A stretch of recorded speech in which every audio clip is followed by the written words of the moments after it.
When Gordon opened his new restaurant near the river in London's Chelsea, he had 2 Michelin stars to his credit, which he'd won very early in his career. Everyone understands that stars mean high standards, but they don't always know what makes for a 1, a 2 or a 3-star rating. On a 1-star basis, is there purely for this food. It's the food that gets 1 star. Winning 2 stars is obviously far more expensive than a 1-star operation. It has a greater investment on wine, and you can have selections from 700 to 1,000 bins, and the food is quite stunning. It's attention to detail. Then you step up a bracket to a 3-star, and normally 90% of 3 stars throughout Europe are set in some of the most glamorous sort of settings on the river. They have 4 or 5 waiters per table. They have £1 million investment in their wine, and generally you pay accordingly, of course. But over the last 3 or 4 years, for instance, now let's take Nicola Dennis. He's 3-star. He's on Park Lane and he's inside a hotel. Then you take 3-star in Italy, which is close to Milan. It's in the middle of the mountains. It's very cheap to eat there, and you have caramelised pig's trotter to start with as an amuse-gueule. And for pudding, they serve you a little poached pear with some Parmesan cheese. Now, if I had to do that here, I'd be slated. So, what is the criteria for 3 stars? It's a very interesting question. But I don't think there should be any dead set criteria. I think it should be perfection. Not 4 days a week, but constantly. And when that place is open, that should be perfection. Having even 1 Michelin star can open many opportunities, but unlike many other top chefs, Gordon chooses to devote himself to his kitchen. I don't work 6 days a week because I need the cash. I work 6 days a week because of standards. I could have quite easily, the day I won a Michelin star, took a seat, sat back, got more involved with television, started writing books, employed a head chef to do my work for me, and start putting some serious money in the bank. Yeah, I'm not interested really. I want to achieve my goal. And I suppose that's going to be the sad day, is achieving it, because it shouldn't be, but it's just, I'm running a race, and it's not a 100-metre sprint, it's a marathon. So I'm excited, but I'm also nervous, because I'd hate to feel that there's no further challenge, but there will be, because this development point of view, I can't stop. Gordon's first aim was to become a world-class footballer, but he wasn't lucky enough to succeed. Winning a 3rd Michelin star would represent an achievement equalling or exceeding any of his earlier ambitions. Winning 3 Michelin stars, it could be playing for Glasgow Rangers in an FA Cup, final at Wembley. And I'm really excited about that, and I can't take my mind off it. Not because I think it's got to improve my business. I just want to do it on a personal front. Actors have Oscars.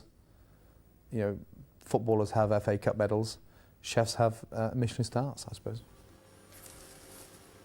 Gordon's insistence on maintaining the highest standards in his 2 restaurants means he even bakes his own bread. Each night, as the last customers leave, the night baker will be clocking on to begin a 12-hour shift, assisted tonight by Gordon's colleague, Marcus Waring.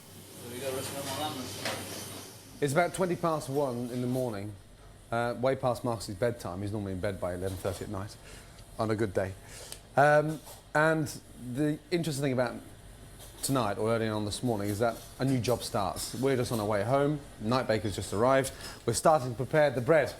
And the exciting thing about this is we've both been down that line, where Marcus and I were both bakers at Gavroche as a night baker. Had we not done that intensive training, we wouldn't be in a position today to converse with the night baker today, to understand the problems, to stay focused on improving the quality of the bread and monitoring standards. So the important part was been night bakers ourselves, which we find it a lot easier now, I suppose, to relate to someone like Emmanuel. Yeah, I think it's about really I think you understanding, isn't it? relate to him a lot easier than I do, because Marcus is a bit more patient than I am, and he understands him more, I think, really, because it was Marcus who actually employed him. Yeah. Thank you. Well, basically, I mean, his job is to make all the bread, obviously, pastries, brioche, and macaroons. But most importantly, his main job is to make the bread and to concentrate on making just brown and white bread and cheese breads for the restaurant, for both restaurants, for their services. And then we go on to the brioche and the puff pastries and any other pastries that he actually has to do. But I think most importantly, he's just trying to get him to understand, isn't it, the bread really. Yeah, making bread is live. Yeah. There's a feel for it. Every day the temperature of the kitchen is different. Summer, autumn, winter, spring. We're now having to turn on the stoves to generate some heat in order that we speed up the process of the fermentation with the yeast. Every night it's different. Tonight it could be -5, tomorrow night it could be -10, so we have to turn 2 stoves on in order to generate the heat in the kitchen to help this bread prove. The annoying thing about it, when there is a problem, then of course the cooks are back in tomorrow morning, 4.5 hours, 5 hours time, 6:30. We haven't got the time during the day to start making this bread again. So it's 3/4 baked this evening, and then we rebake it again before we send it to customers. And we've also been slightly discontent with the standard of bread produced by large companies in this sort of country, really, so that's why we've decided to make the bread on our own and employ a night baker. I think it always shows a good house, though, that makes their own bread. It shows that they've got a feel for it, and I think it shows that they actually want to make everything on the premises. It's so easy to call up a company and just to put your bread order through. Sure. And we've all done it, we've all been there. But now we've actually got an opportunity in the kitchen where we can actually produce our own bread and save a considerable amount of money. I think it's just finding the right person who can actually understand what it is you're actually looking for, isn't it? And to get a feeling for the bread. Sure.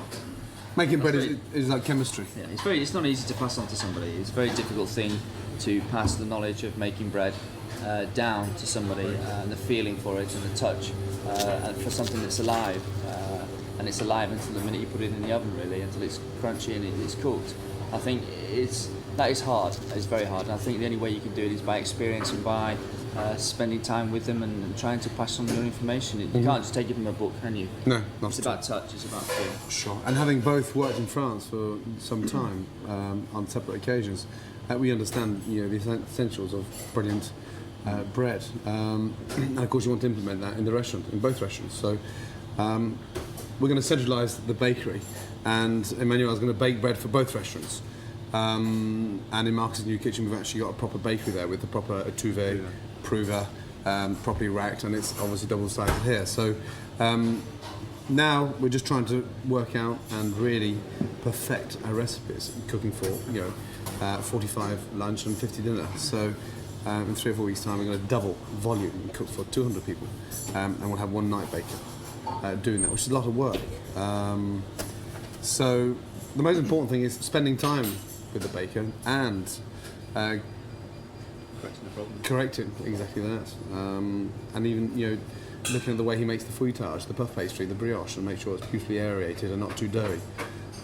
We go to great extent now of just actually buying pure mineral water to activate the yeast, bringing that up to temperature as well before we add that to the flour, as opposed to using tap water, which has a high content of limestone and a degraded of salt. So that's the extent we're going to really hit perfection on bread rolls, because it's always a great sign of a stunning restaurant. I think walking in and having fantastic bread and beautiful, tasty butter. I think it makes you really, when you go to France and you see the outstanding bread that they make over there, and it's all made, isn't it, in the restaurants? All handmade. And it's a bread that's thrown away at the end of the day, or made twice a day, and it's thrown away after every service, or whatever's left over is given to the staff. And it teaches you in a massive amount of respect for what it is you're actually trying to make. Sure. And I think that's where when you come back from these places, how you can only feel that you actually want to make this in your own dining room, in your own restaurant, because of the respect that you have for it, and the passion that you want to implement into your cooks to make it. And there's no reason you don't have to have a baker to make bread. We were cooks at Gavroche, we weren't bakers, we were cooks. Yeah. We were given an opportunity, weren't we? A very important opportunity. Something at the time, before actually working on that particular post, where we took it for granted. We didn't really think and we didn't really understand it properly until starting work on a Sunday night at 7, 8 o'clock in the evening and working right through to Monday lunchtime, midday. The nice thing about that, of course, your weekend starts at sort of Friday lunchtime around midday. And then, of course, reverting back to sleeping during the afternoon, which was incredibly difficult. So, at that age, understanding that and learning those qualities was really, really important. Basically, what we're actually doing now is actually making, starting the actual dough. And basically, you look at bread, it's simple ingredients. You have your flours, we have a rye flour, a brown flour, and a plain white flour, a T55 bread flour. We have salt in here, and we also have a small piece of dough which has been left over from yesterday's bread to get it starting. We call it a starter. And in here we have yeast and water and some malt extract in there. All these recipes have what we call a base temperature, and in the base temperature could be something like 65 degrees C. And what it means is this is the temperature of the dough it needs to be to get the best sort of result from your bread. So what you have to do is you have to take the temperature of the atmosphere, you have to take the temperature of the flour, add them together and take it away from the base temperature of maybe 65 degrees C, and then that's what is left over is going to be will be the temperature of your water in which you add to your yeast. So then you've got all your three temperatures all added together will make up the base temperature of 65 degrees C, and that will make the perfect temperature to make the yeast and the flour react together.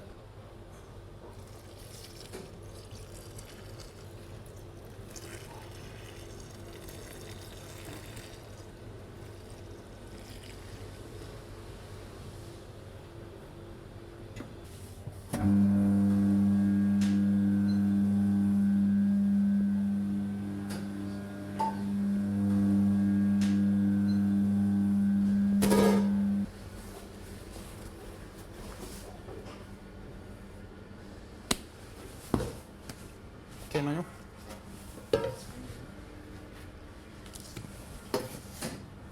Okay, so basically the dough's come together. We've divided it into two.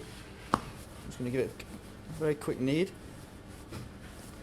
All the kneading's actually been done in the machine, so we're not actually needing to do much kneading. We're just going to make it into a nice smooth dough, like so.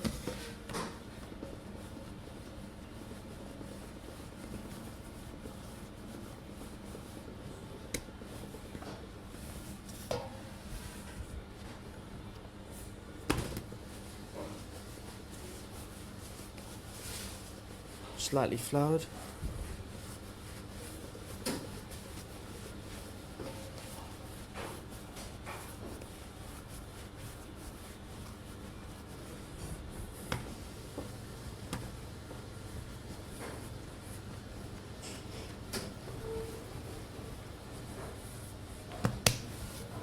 Lightly flour our bowl.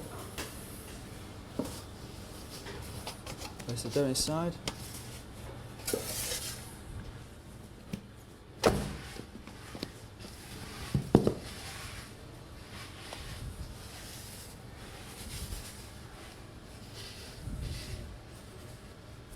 That's it. And this will allow to improve till it's about double in size, which will take anything up to 1.5 hours. In a bowl, cling film so that the moisture stays inside the bowl, so that it creates a warm, moist, delicate sort of atmosphere underneath the cling film. If we didn't do this, what would happen was the brown bread would form its own dry crust because it's open to the actual atmosphere. And if that was the case, it would restrict it from proving, and it would also, when we come to knock it back and to make those little small bread rolls, it would create little bits inside and wouldn't be very pleasant because you'd already have a form of a crust inside. You could knead it back into it, but it's not a good idea once the bread is proven to keep kneading it all the time because you're overworking the bread and it will restrict it from rising. You don't have to have a non-stick tray, you can use any type of tray. What we tend to do is here, we use these cast iron trays, quite heavy, quite very, very thick. It's good if you get nice and thick and heavy. In that case, because your oven is at such a high temperature, the thicker it is, the better in one sense, because it prevents the bread roll or the base of the bread roll from burning and also sticking onto the tray. So what we've done here, we've lightly greased it, and then what we'll do is we'll sprinkle some flour onto there.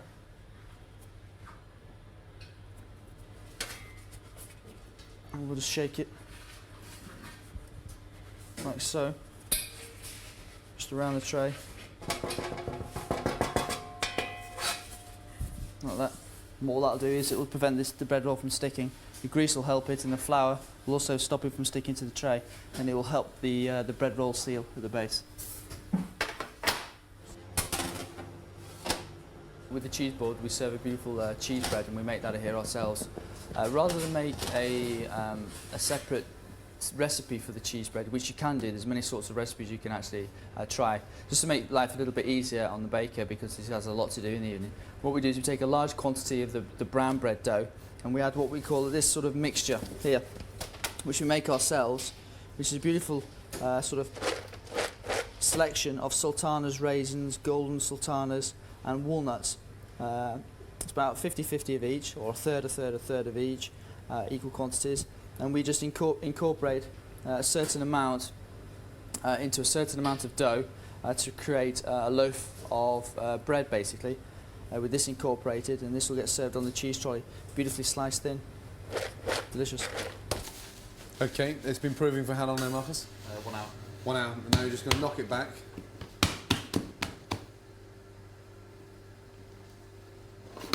So we'll knock it back to its original shape, and then leave it for how long, Leon, Marcus? It's been proven for 1 hour. Mm-hmm. And we'll shape it, roll it. It'll prove for another half an hour. Sure. Once it's knocked back, we're actually going to cut it up into the roll shape. So 25 grams? 60 grams. 60 grams. So 60 grams per roll. And then placed onto the flour trays to improve texture. Cheese bread. And then we'll put back onto the trays to prove double in size, lightly floured, snip very, very quickly and place into a very, very hot oven. This double proving part is important because it's fermentated throughout. We've knocked all the air back out of it, and we're going to cut it up into small rolls, roll them very carefully, and then place them onto the trays. Basically what we do is we're going to cut off the quantity of bread that we need for the cheese bread, which I'm going to give to Emmanuel, who's going to add the mixture of the nuts and the raisins and the sultanas, and he'll show you how in which he's going to mould that. Okay, there's 1.2 kilo brown bread in there. We're going to knock back on the machine with the addition of the ingredients for the cheese bread, the sultanas. We're going to knock that back together, leave it to prove, and then mark it, score it, and cook it on 180? 200 degrees. Very, very hot. Beautiful crust on top, and obviously leave it to cool down. We'll slice that tomorrow, fresh for our cheese trolley.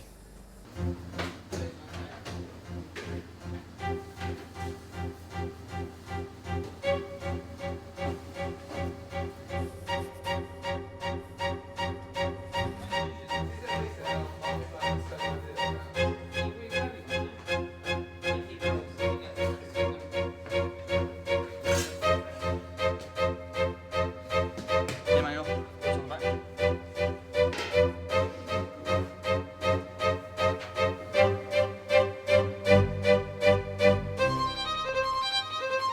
Okay, what we're actually doing here is slightly dusting them with the flour and just nipping the top.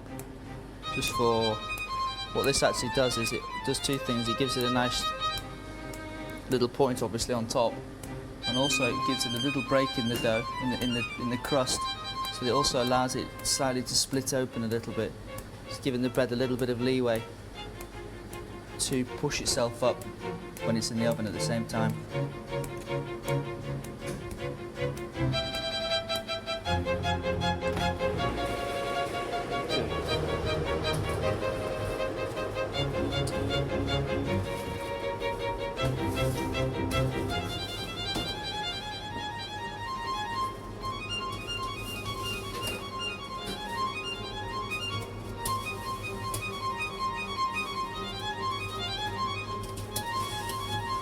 Got it?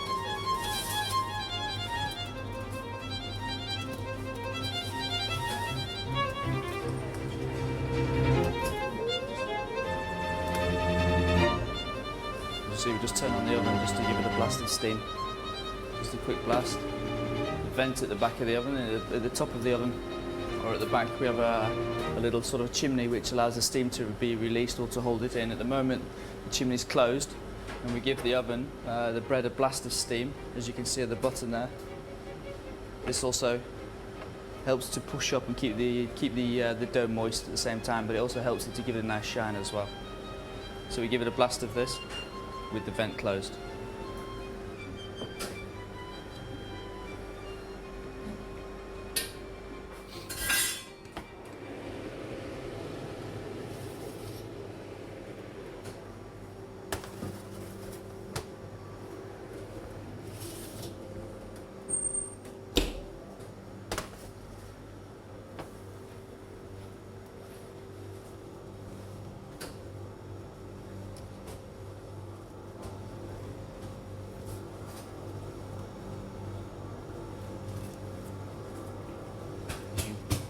As you can see, by all in the trays and flour in them, the bread rolls don't even stick at all.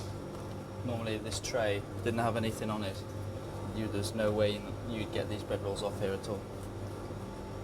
Also, you can see how important it is that we actually weigh out each individual bread roll. Even though we do it every day, or the manual does it every day, so it's still very important that he still weighs out each individual bread roll, because it shows uniformity in everything that he does. One of the things in this country we haven't got right yet is the whole idea behind bread at a table, family tables at home. Mum, for instance, buys a loaf of bread twice a week. Yep. Sliced bread, brown bread, sliced twice a week. France, living in Paris, it was common to go downstairs, go to your little patisserie, buy a fresh baguette for breakfast. Go to work, come back and again buy a second baguette for dinner. So they're buying it fresh twice a day. We're buying 2 loaves per week. And so we still haven't got that proper understanding and that real proper feel for crusty. It is something that sticks in your mind. Oh yes, absolutely. I think the smell of the bakers and the smell and the look of the shops. Walk into that shop in the morning. Stunning. It's You can't beat breathtaking, isn't it? Can't beat it. And that's why there's so few great patisserie shops, boulanger shops in London or throughout this country that really properly understand, the essence of perfect bread. And if we could one day get into the habit of buying fresh bread twice a day, what a fantastic living and what a proper understanding it would have, and what an education for the children. Yeah, I agree. Okay, we have the cheese bread just come out of the oven. Best way to test to see if it's ready is just by tapping it on the base. And as you can see by the colour of it and by the hollowness of the bread, it just shows you that it's cooked. So you can tell with a bread roll, with a loaf of bread rather than a bread roll.